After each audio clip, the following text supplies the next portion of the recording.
Продовжується прямий ефір на телеканалі АТР. Я дякую, що ви залишаєтеся разом із нами і довіряєте нам. Доброго дня, мене звати Аліна Блохіна і рада представити вам гостя цієї ефірної години. Це Кирил Молчанов, політолог. Пане Кириле, доброго дня. Доброго дня. Розпочинаємо ми, власне, із такого. Генеральний прокурор України Юрій Луценко підписав подання на притягнення до кримінальної відповідальності, надання згоди на затримання, подання про обрання запобіжного заходу народному депутатові від опозиційного блоку Євгену Бакуліну. Подання вже направлено, власне, до Верховної Ради України. Про це повідомила прес-секретар Генпрокурора Лариса Сарган.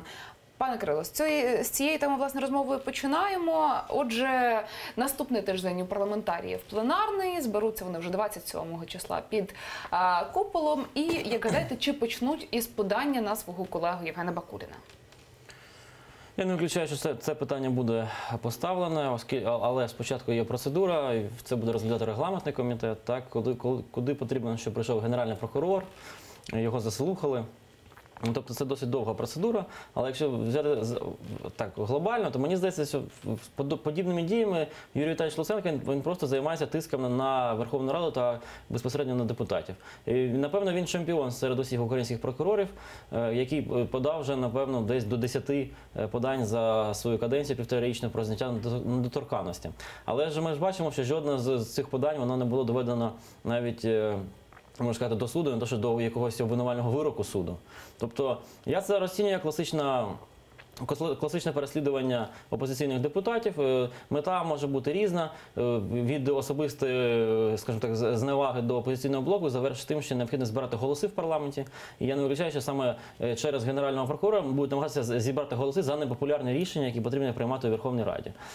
Хочу нагадати, що, наприклад, більше року, як зняли недоторканність з іншого його колеги з Новінського, а йому навіть підозру не вручили до цього часу. Тобто був такий великий піар, так, приходив особисто генпрокурор в Раду, давав гарний такий виступ, але не все це закінчилося пшиком. То те ж саме було там і з іншими депутатами, ми ж бачили, там був влітку, в кінці літку це був і Розенблат, і Поляков, так, і Довгий, і Добкін, і немає жодного якогось результату. Тому я бачу в цьому лише безпосередньо тиск Генерального прокурора на Верховну Раду, на сесійний зал з метою, по-перше, щоб голосувалися ті рішення, яких не вистачає голосів в коаліції, таким собі батогом це слугує, а з іншого боку, виключно для самопіару самого Генерального прокурора, якому потрібно демонструвати якусь свою плідну роботу. Але дивіться, Генпрокурор фактично він виконує під час процедури зняття недоторканності свою функцію. Він має подання, вносить її до парламенту, представляє це подання на регламентному комітеті, і фактично вже від рішення сесійної зали залежить, чи піде справа до суду, скажімо так, тому що депутати голосують по 3 пунктах: це затримання, арешти, притягнення до кримінальної відповідальності. То чи проблема у піарі Генпрокурора і у Генпрокуророві, тому що фактично він на етапі подання зняття депутатської недоторканності, він свою функцію виконує. Тому що справа Розенблата дійшла до суду. Поляков так само був у суді. Мосійчук, який згодом повернув свій мандат після зняття з нього, власне, недоторканності, так само був у суді. Тобто, чи розвалюються справи у судах, а не на етапі подання Генпрокурора? Ну, скажімо, якщо брати вже конкретно по Розенблату, Полякову, то там йдуть суди по саме безпосередній процедурі досудового розслідування. Там суду як такого обвинувального вироку ще ніхто з них не отримав, і не зрозуміло, коли це взагалі буде, чи взагалі його не буде. То чи провина це Генпрокурора? Генпрокурор просто зловживає, мені здається, тим, що він саме робить такі подання, які є необґрунтованими, і відповідно ці справи і не рухаються, що немає 100% аргументів, якихось показів, якихось улік, так, що дійсно ці люди, вони винні. А він просто, маючи якісь лише такі гіпотетичні, так, можливо, якісь зачепки, він зразу вносить робить подання про зняття з недоторканності і безпосередньо тим самим намагається демонструвати українському суспільстві, що він один чи з перших, хто ось бореться з Верховною Радою, яка досить не підтримується українцями, так, взагалі, досить непопулярна вона у нас у суспільстві. І ось він такий весь на білому коні, хто хоче ось зараз почати цих депутатів вже якось ганяти, так, та притягати до відповідальності. Але ж ми бачимо, що все ж таки результату нема.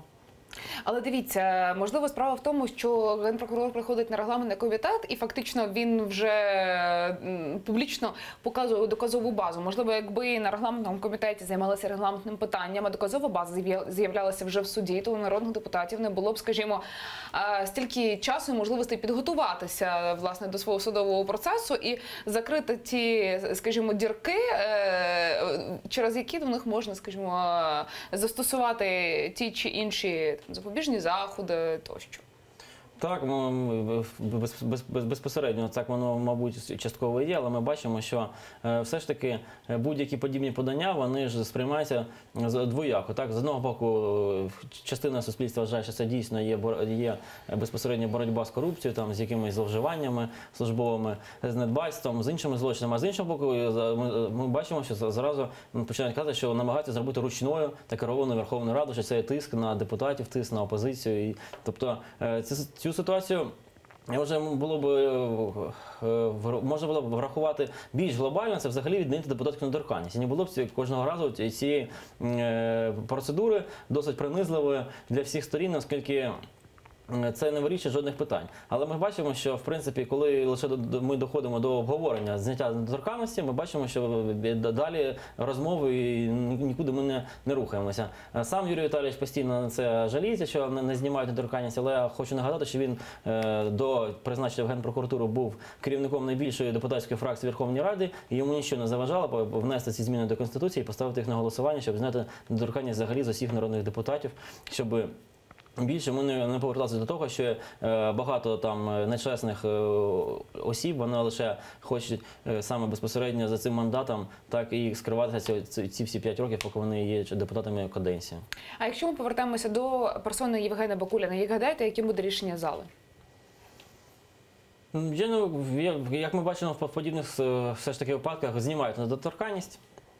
В усіх випадках, коли було подання, знімали, окрім, мені здається, лише народного депутата ДІД з Народного фронту. І я вважаю, що також буде знята недоторканність, але я впевнений, що навряд чи ми побачимо якийсь подальший розвиток цієї справи, окрім зняття недоторканності. Тобто, напевно, це лише буде перша стадія, після якої ця справа вона буде таким собі, знаєте, довготривалим серіалом, як ми бачимо інші справи, і навряд чи щось буде дійсно, щось буде загрожувати самому Бакуліну в майбутньому. Тому що злочини, я так розумію, які йому прокуратура вміняє, їм вже багато років, і як показує досвід, такі справи вони досить важкі, і навряд чи можливе якесь швидке рішення з цього питання. Ну, а, власне, про перспективи ще однієї справи хотілося б поговорити з вами, пане Кирило. Власне, згадаємо ми, що напередодні відбувся суд із обрання запобіжного заходу для мера Одеси Геннадія Труханова. Своєю чергою суд не задовольнив клопотання державного обвинувачення у особі спеціалізованої антикорупційної прокуратури, яка просила для нього арешту на термін у 2 місяці із альтернативою внесення застави у 50 мільйонів гривень. Фактично, не задовольнивши клопотання, суддя виніс рішення віддати Геннадія Труханова, мера Одеси, на поруки народному депутату від блоку Петра Порошенка Дмитру Голубову. І от, знаєте, у справі Геннадія Труханова є чимало питань. І перше з них досить логічне. Чому він повернувся? Тому що фактично 52 дні Геннадій Труханов перебував у відпустках, у відрядженнях. І панує така думка, що його, власне, відсутність на робочому місці була і пов'язана з тим, що він розумів, що НАБУ за ним рано чи пізно прийде. І тут переривається його відрядження до Чехії, до якого так само є багато питань, тому що ніякої документації щодо цього відрядження немає. Він прилітає у Бориспіль і його затримують. Навіщо Труханову було повертатися? Я так розумію, що Труханов зрозумів, що безпосередньо та справа, яку вміняють йому в НАБУ, вона не є для нього якоюсь загрозливою, що він, напевно, мав або якісь непублічні гарантії, або просто вже розумів по роботі з своїми адвокатами, що навряд чи йому дійсно загрожує якийсь вирок, що справа вона буде 100% доведена до обвинувального вироку. Напевно, він розумів, що це буде щось подібне, як ми бачили з іншими справами безпосередньо топ-чиновників в Україні. Тому він вирішив, що досить вже, напевно, їздити по закордонним відрядженням, це було близько 50 днів. І вирішив повернутися, і ми бачимо, що, в принципі, на сьогоднішній день йому повезло, так можна так сказати. Так? І він спокійно повернувся сьогодні в Одесу і навіть провів засідання Одеської міської ради. Тобто, напевно, в нього було бачення, що безпосередньо за тим провадженням по будівництву, якому йому вміняють НАБУ, це по перевищенню службових повноважень чи по розкраданню бюджетних коштів, як вони це будуть інкримінувати, йому вдасться уникнути якоїсь відповідальності, або можливо, він є і невинним в цій ситуації, ми ж не знаємо. Будемо дивитися, як буде йти розгляд цієї справи по суті. які будуть аргументи у лінії обвинувачення, тоді ж будемо робити висновки. Але я не виключаю, що тут є і політична складова також. Так, що це є такий собі тиск на мера великого міста-мільйонника, так, оскільки ми знаємо, що в наступному році у нас в Україні вибори, і ось адмінресурс на місцях, він буде, я напевно, складати одну з найефективніших механізмів для досягнення потрібного результату на виборах. Тому я не виключаю, що і в цій площині Труханову також такі, знаєте, шлють листи щастя, щоб він робив правильні висновки і, напевно, йшов на якісь домовленості з центральною владою. А чи не думаєте ви, що він міг домовитися безпосередньо із кимось перед тим, як повертатися із відрядження з Чехії, хто б дав йому певні гарантії того, що за грати Геннадій Труханов не потрапить? І він повернувся саме для того, щоб фактично включитися у цей судовий процес, відстояти себе разом зі своїми адвокатами, але не підпасти, скажімо, там під той самий запобіжний захід у вигляді арешту. Чи могла існувати якась домовленість? Напевно, домовленість вона була, але, як ми бачимо з саме останніх подій, так, останніх резонансних справ, що домовленості навіть на найвищому рівні, вони не впливають на діяльність НАБУ, НАЗК, так, тобто, що можна домовитись там про, скажімо, там більш лояльну діяльність прокуратури, там суддів, а ось НАБУ це така окрема інституція, і з нею важко домовленості, вона не входить в цей ключовий пакет домовленості, так, тому що вони в принципі, є більш-менш незалежними, і взагалі є версія, що вони підпорядковуються нашим зовнішнім партнерам. Ось тому, так як цю справу веде НАБУ, то в принципі остаточно Труханову не вдалося уникнути навіть цієї процедури, що він повинен бути відсидіти одну добу в слідчому ізоляторі, так, а потім цей цілий день судового засідання. Але все ж таки, виходячи з того, що суд був досить гуманний до нього, так, його навіть не взяли жодної застави, не наділи браслета чи там домашнього арешту, не ввели процедуру, то ми вважаємо, виходячи з такого досить лояльного ставлення, лише взяття на поруки, я думаю, що Труханов все ж таки і відчував, і зрозумів вже зараз постфактум, що йому навряд чи щось серйозне буде загрожувати, по найближчим часом так точно. А які мотиви були Дмитра Голубова, нардепа від БПП, взяти Геннадія Труханова на поруки? Це ось перше питання. І ще одне, яке безпосередньо стосується пана Голубова. Як гадаєте, він представляє президентську фракцію. Це його особиста позиція, чи він все ж таки її з кимось погоджував із БПП? І перше, і друге. Тобто, дійсно, на Труханова є великі ставки в президентській політсилі, безпосередньо враховуючи від його можливості по місту перед 19-м роком перед виборами, щоб він був лояльний до влади. А це перше. А друге, це дійсно у Голубова досить теплі приятельські стосунки з Трухановим. Він свого часу обирався по мажоритарному округу, якого свого часу обирався Труханов. Він, по суті, йому віддав цей округ з усіма контактами, з усіма електоральними симпатіями. Тому я вважаю, що безпосередньо це було поєднання обох цих факторів, і він взяв його на поруки. Хоча ми чули офіційну позицію, що фракція сказала, що вона до цього не має жодного відношення, це його особиста ініціатива, щоб нанести відповідальність, якщо там дійсно до Труханова будуть якісь в майбутньому більш жорсткі висунуті звинувачення, так, по його діяльності у місті. От зараз ви дійсно зазначили про те, що пан Труханов вже повернувся в Одесу, провів, власне, засідання. Надалі, чого чекати, власне, від цієї справи? Тому що, поки 2 місяці, скажімо, він не виїзний з Одеси, це було зобов'язання покладене на нього так само суддею, але він сказав під час свого брифінгу після рішення суду, що якщо буде необхідність кудись поїхати, то буду клопотати про це і поїду, звичайно, якщо це буде там в робочих справах. Чи, знову ж таки, не з'являться неочікувані відпустки і відрядження у Геннадія Труханова, і чи не уникне він, скажімо, там, бодай участі у судових процесах? Ми зараз не говоримо там про покарання певного. На сьогоднішній день буде ще поки що йти до судового розслідування, це теж може і тривати місяцями, а то й роками, як показує українські реалії.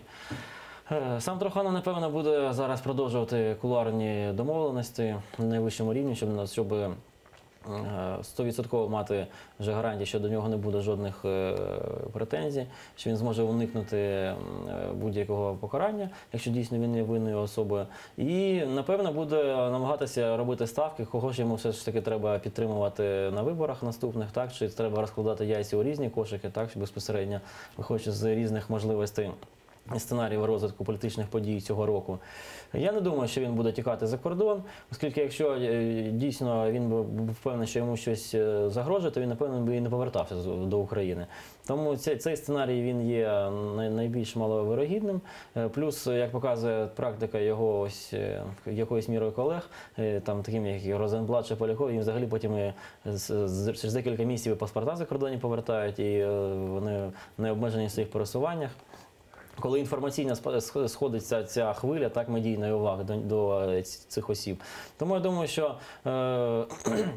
він більше сконцентрується безпосередньо на непублічних перемовинах у Києві, а також по виробленню власної стратегії в Одесі, так, виходячи з того, які в нього там є політичні якісь опоненти, так, буде, напевно, намагатися з ними домовитися, щоб у нього була 100% підтримка хоча б у міській раді. Досить гарячим був розгляд напередодні взагалі.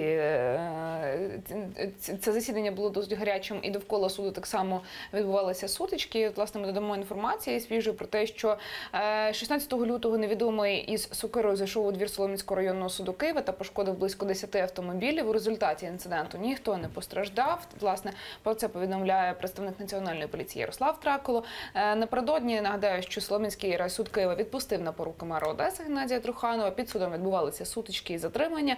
Один правоохоронець отримав кульове поранення, близько 30 осіб, більше як 35 осіб було, власне, затримано. Конфлікт зав'язувався між так званими тітушками, які підтримували Труханова, і націоналістами, коли перші почали виходити з зали суду. Власне, за словами речника Національної поліції Ярослава Траколо, чоловік, який трощив машину у дворі Солом'янського райсуду, дає пояснення правоохоронцям. Почав він, власне, трощити припарковані авто побіля суду на Шутова. 13 авто він потрощив. На місце виїхала слідчо-оперативна група. Чоловік в управлінні поліції, як я вже зазначила, встановлюються, власне, мотиви його вчинку. Пов'язаний чи не пов'язаний цей інцидент із слуханням, яке відбувалося напередодні, звичайно, буде з'ясовувати поліція, з якою ми, власне, зв'язуємося і чекаємо на офіційний коментар від представників Головного управління поліції у місті Києві. А от навіщо було, скажімо, чому напередодні відбувалася така ескалація ситуації довкола будівлі суду? Що це були за так звані тітушки і невідомі особи, які підтримували Труханова? Навіщо було, скажімо, ще загострювати цю ситуацію не тільки у залі, скажімо, там методом суперечок, так і відстоювання своєї позиції сторін, а й під будівлею суду? Я не виключаю, що вони були для підстраховки на той випадок, якщо там рішення суду було б не таким прогнозованим, а там, наприклад, його б спробували заарештувати, то щоб вони могли зірвати або його вивезення з суду, або розгляд судової справи взагалі. Ми не перший раз таке вже бачили. Тобто така вулична масовка, вона, в принципі, досить регулярно відбувається, коли якісь резонансні справи розглядаються в українських судах. На жаль, це є виключно проявом відсутності і правової культури, так, і взагалі судової. Але, на жаль, це на сьогоднішній день є в нас реаліями. В принципі, мені здається, що Національна поліція вчора досить оперативно та досить професійно зреагувала. І, хоча, до речі, мені в цій ситуації, напевно, досить негативне було безпосередньо відчуття від того, що так звані національні дружини, замість того, щоб допомагати наводити порядок, вони вступили також в конфлікт з Національною поліцією. Хоча на всіх своїх присягах, на всіх своїх прес-конференціях, зверненнях вони казали, що вони будуть лише допомагати, так, правоохоронцям для того, щоб дотримуватися вуличного порядку і буде такою допоміжною силою. А вчора вони навпаки вступили в відвертий конфлікт, що 100% не робить якогось їм позитивного балу, оскільки очікування від більшості громадян, які були зовсім інші. Про резонансні судові процеси, власне, продовжимо говорити і надалі. Хотілося б згадати те, що упродовж, власне, останнього періоду відбувається у судових слуханнях у справі щодо держзради Віктора Януковича. Ми бачимо чимало свідків державного обвинувачення. Це і був посол України у Польщі Андрій Дещиця, це був колишній депутат Держдуми Російської Федерації Ілля Пономарьов. Напередодні свідчив секретар РНБО Олександр Турчинов, а також Михайло Коваль, виконуючий міністра оборони у 2014 році. І, власне, до їхніх показів ми Наразі перейдемо, будучи президентом України на початку 2014 року, Віктор Янукович не затвердив стратегічний план військових заходів, що пізніше завадило Олександру Турчинову ввести воєнний стан для захисту Криму від окупації. Про це, власне, заявив на допиті у справі про держзраду Януковича ВО міністра оборони у 2014 році Михайло Коваль. Він розповів, що така операція не готується швидко.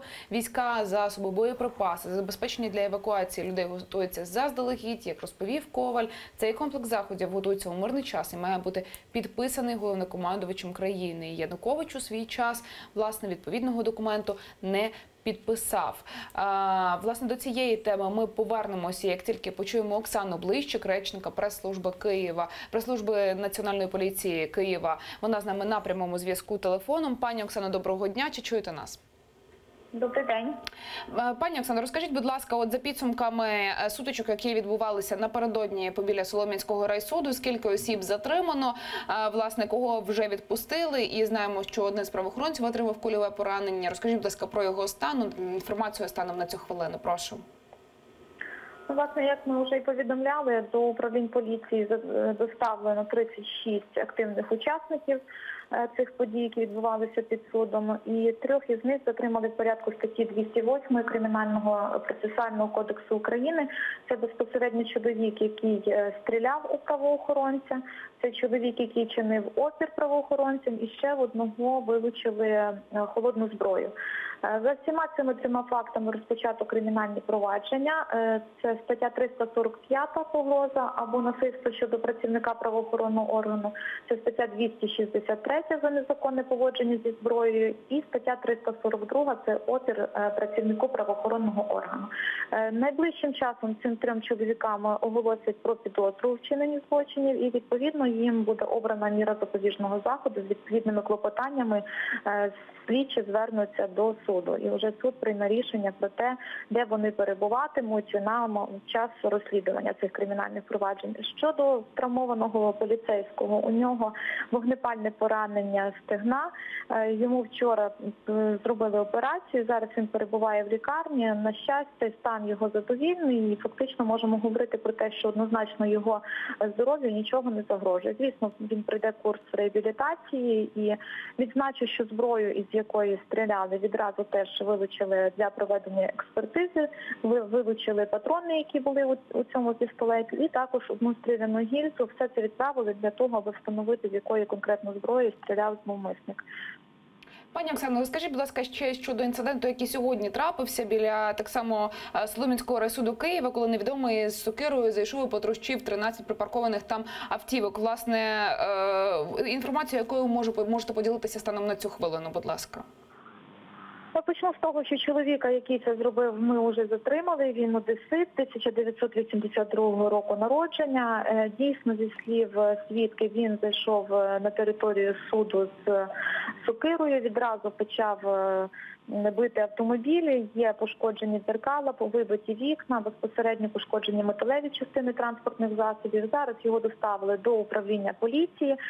Звісно, працює на місці події слідчо-оперативна група, і з ним також будуть спілкуватися слідчі для того, аби зрозуміти мотиви його вчинку, а відповідно після надання його пояснень і надати правову кваліфікацію його діям для того, аби вже за нормами Кримінального кодексу України кваліфікувати такі вчинки. Пані Оксано, скажіть, будь ласка, буквально останнє питання. Чи пов'язуєте ви інцидент, що трапився сьогодні, із подіями, які відбувалися напередодні побіля Солом'янського райсуду? З чоловіком спілкуються, все залежить від того, які мотиви його вчинку.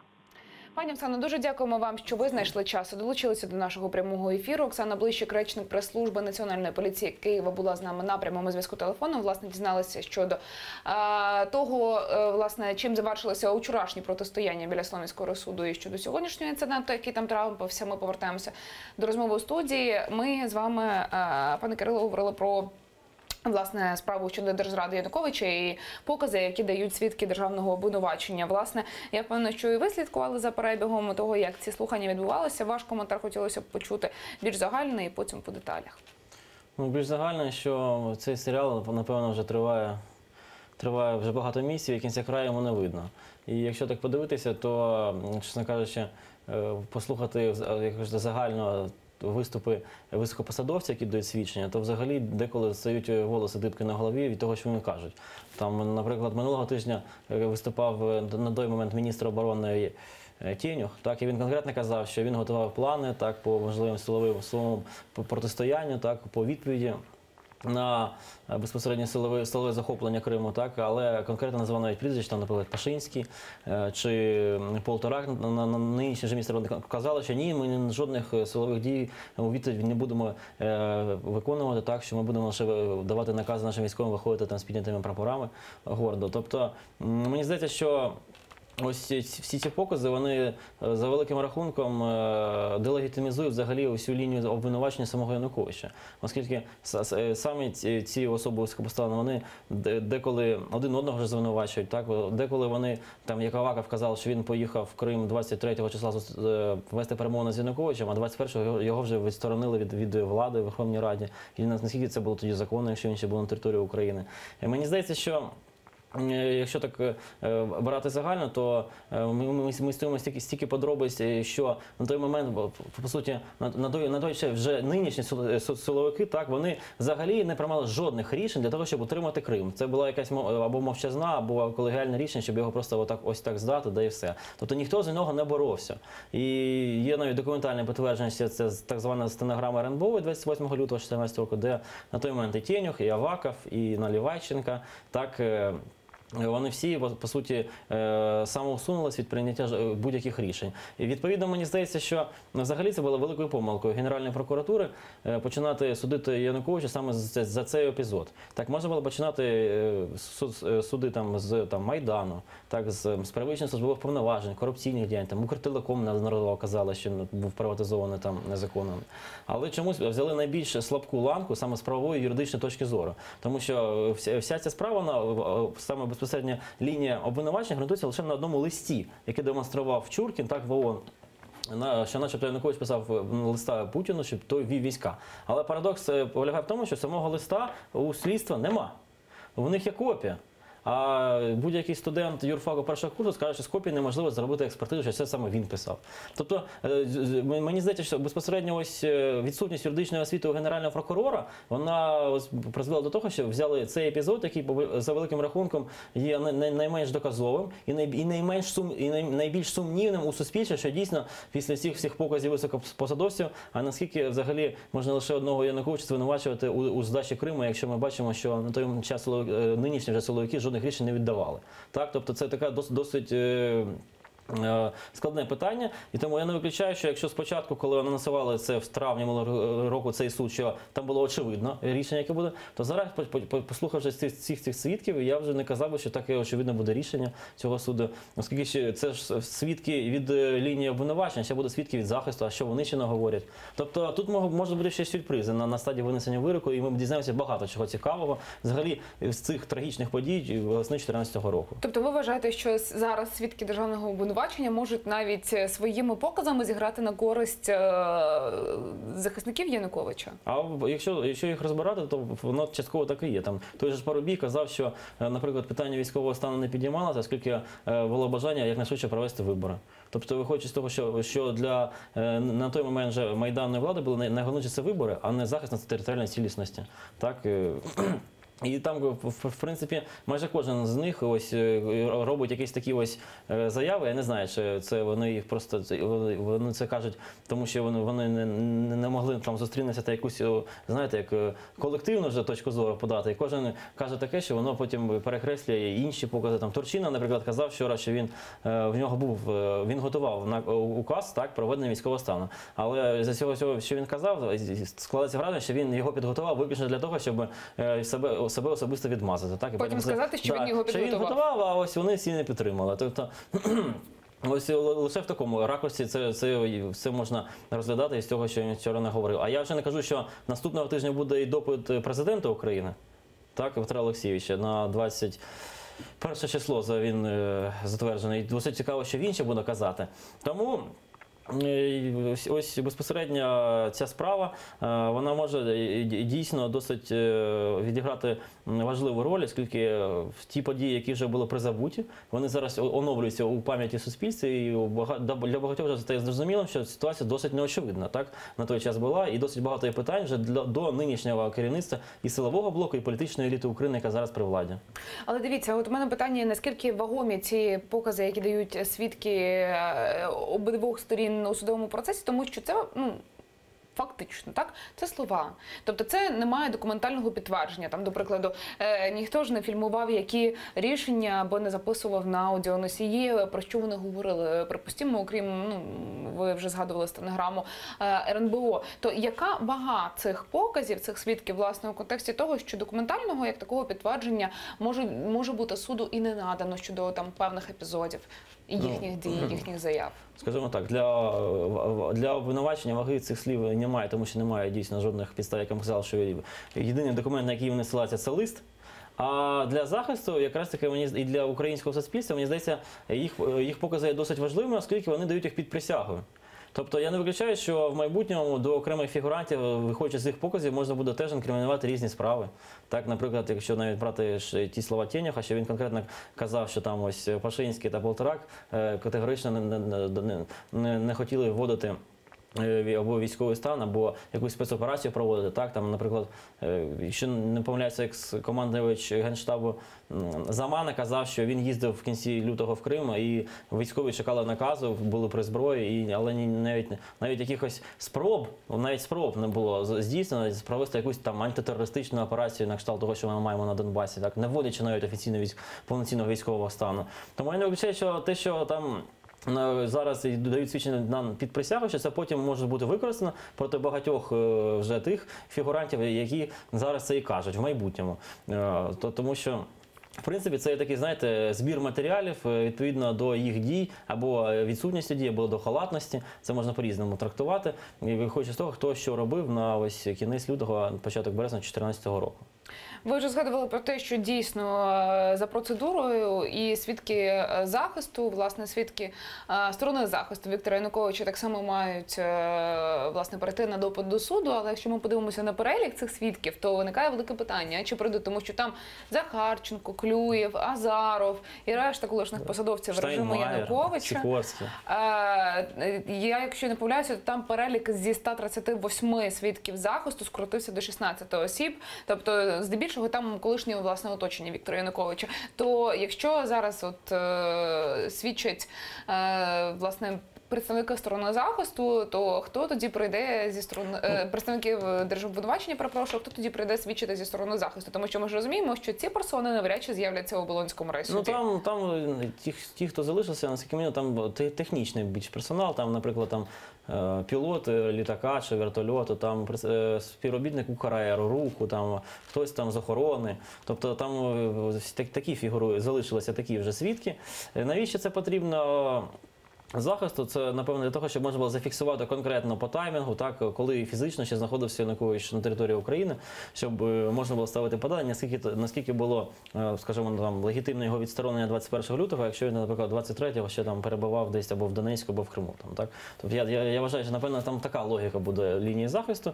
І чи були, наприклад, спроби, там, як кажуть, там, можливі збити цей літак, чи не було їх, так, чи дійсно йому щось загрожувало. Ось на предмет цього і будуть ці вже не публічні люди давати свої пояснення, свої свідчення під присягою. Ви вже згадали про те, що дійсно ще один зі свідків державного обвинувачення – це чинний президент України Петро Порошенко, який наступного тижня викликаний, власне, на допит до Оболонського райсуду. От ми говоримо не лише про персон, а й про зміст того, що вони говорять. Як гадаєте, що ми почуємо від Петра Олексійовича? У мене, до речі, теж є питання, що він може казати, оскільки на той момент він не займав жодної формальної посади в Україні. І я не виключаю, що, скажімо так, його поява в суді, вона буде безпосередньо пов'язана з тим, що він якусь унікальну, що там нову інформацію розповість про ті події, а напевно лише може для того, щоб він, наприклад, зміг повністю вирішити якісь свої вузькополітичні мотиви, наприклад, там ще раз іміджево вдарити там по представникам Народного фронту, які тут вже всі виступали, і до яких, як я вже казав, досить багато є питань. Тобто, не виключаю, що це просто буде виступ для того, щоб посилити власні позиції безпосередньо, наприклад, перед майбутніми перемовинами у коаліції, там, чи буде об'єднуватися Народний фронт з блоком Петра Порошенка, чи не буде. Так? Тобто, тому що з усіх цих публічних осіб дійсно Петро Олексійович не має відношення, ось, наприклад, до тих трагічних подій. Тому він це може використати на власний росту для того, щоб посилити боротьбу зі своїми заклятими товаришами. Тобто зала суду, вона фактично перетворюється на майданчик для певних, скажімо, політичних гасел і ну, ми ж розуміємо, що всі меседжі, які висловлюються свідками на цьому суді, вони тиражуються ЗМІ, тобто це ще набуття певних своїх рейтингів. А він і став, по суті, політичним цей суд. Там безпосередньо, якщо дивитися з правової позиції, там він досить, як я вам казав, вже досить слабкий, тому що досить немає якихось залізобетонних 100% аргументів лінії обвинувачення. Це перетворилося на такий собі публічний майданчик, де не тільки, до речі, ці персони виясняють один з одним відносини, так, хто що робив на той момент і хто в цьому винен, а безпосередньо і українське суспільство може споглядати і дізнаватися досить багато нового, що насправді відбулося в той час, ось коли ми можемо, коли вже пройшло 4 роки, ми можемо вже так на тверезу голову подивитися дійсно, а що було пропагандою, а що залишилося в сухому залишку. Тому безпосередньо я вважаю, що і далі це буде така політична, більш публічна площадка, де буде і вияснення відносин, де буде і якісь нові шокуючі дані, так, безпосередньо про бездіяльність або якусь неправову діяльність на той момент вже керівництва України. І тому досить риторичне питання, коли вже буде кінець-край цієї епопеї, оскільки свого часу Юрій Віталійович казав, що до Дня Незалежності, так, він анонсував вирок, але не сказав до Дня Незалежності якого року. Так, оскільки, якщо так буде продовжуватися, то воно може тривати і до, напевне, можливо, навіть і цього, а може і наступного року. Плюс потім буде, напевно, апеляція, і це ще буде надовго. Тому мені здається, що в принципі ця епопея, вона надовго, і, напевно, ті, хто її ініціював, вони вже пожаліли давно, що вони цим зайнялися, оскільки досить багато негативного і репутаційного вдару було нанесено безпосередньо по багатьом сьогоднішнім вже політикам. Ну і на кінець нашої розмови, допоки у нас лишається ще кілька хвилин до кінця нашого ефірного часу, хотілося б нагадати нашим глядачам, що сьогодні у Мюнхені розпочалася власне безпекова конференція. І одне з питань, яке українська сторона планувала на ньому обговорити, це питання введення миротворчої місії на Донбасі. Україна пропонує, щоб на Донбасі безпеку забезпечили миротворці і поліцейські, а потім міжнародне співтовариство допомогло організувати вибори та охорону кордону. Росія ж противиться цьому, розповів міністр закордонних справ України Павло Клімкін журналістам у Німеччині на полях, власне, Мюнхенської конференції щодо безпеки. Пане Кирило, хотілося б почути вашу думку, чим завершиться для України, власне, ця безпекова конференція, чи буде досягнуто певної домовленості або якоїсь, скажімо, консолідованої позиції по миротворцях на Донбасі і, ну, от, власне, з чим повернемося із Мюнхена? Ми бачимо, що динаміка досить пожвавилася, і питання видання миротворців, воно вже перейшло до обговорення якихось конкретних практичних складових, так, національного складу цієї місії, як ми чули від Расмусена, так, чисельності та поетапного її введення від лінії розмежування до безпосереднього кордону.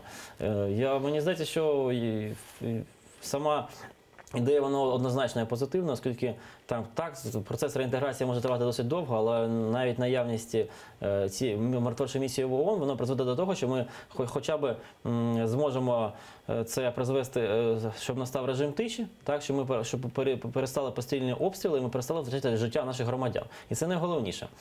А як далі вони будуть домовлятися, там, в якій послідовності буде якісь політичні складові мінських домовленості, вибори, там, амністія, так, і як це буде співпадати безпосередньо з цією місією, як вона буде рухатися на схід, це вже питання, я думаю, будуть домовлятися, але на сьогоднішній день, мені здається, ключовим позитивом, що можна сказати, що лід тронувся, так, крига тронулась на сьогоднішній день. І є конкретний план, якщо він буде затверджений, ну, хоча б на цій конференції просто якоюсь резолюцією, це нічого не зобов'язує, але все ж таки це буде демонстрація того, що є якісь глобальні домовленості на рівні Нормандської четвірки, на рівні Штатів і Росії, що в цілому можна буде прийти до спільного знаменника і, ну, Якщо не в цьому році, то можливо через рік десь фізична ця місія вона може з'явитися в Україні, і це буде першим кроком безпосередньо до врегулювання конфлікту та до повернення цих територій у правове поле України. На цьому будемо ставити 3 крапки. Я вам дякую, пане Карло, за розмову, за візит до нашої студії. Будемо чекати, власне, результатів, із якими ми повернемося із Мюнхена. Політолог Кирил Молчанов був гостем цієї ефірної години. За 5 хвилин прямий ефір телеканалу АТР традиційно продовжить «Заман» у викладі Софії Абляєвої. Згодом повернемося до цієї студії. Гостем буде політичний експерт Петро Охотін. Залишайтеся із АТР.